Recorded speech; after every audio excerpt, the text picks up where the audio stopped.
Hello again, my brilliant learners. Welcome back. It is time for another useful word that you'll hear in many English homes. Today's word is not very exciting, but it's part of everyday life. Today, we're going to learn the word chore. So, what does chore mean?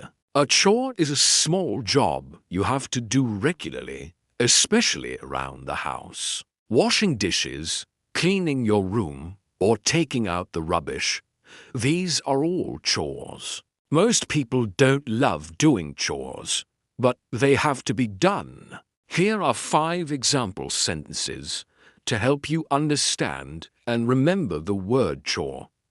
I do my chores every Saturday morning. Taking out the trash is my least favorite chore. She asked her kids to help with the household chores. After dinner, we all shared the chores. He sees cooking as a fun hobby, not a boring chore. All right, now it is time for a short story, just 10 sentences, to help you remember chore in context. On Sunday morning, I looked at my flat.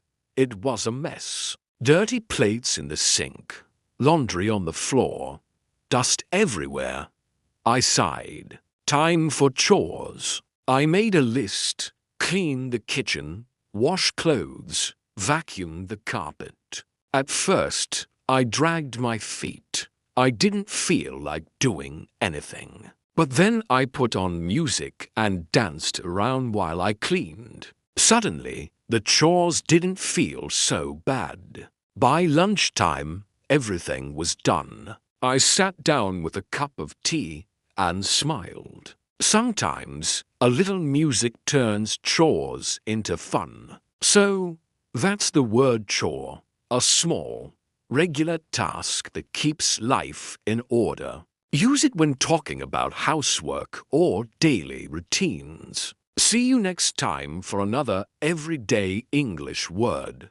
Take care and keep learning.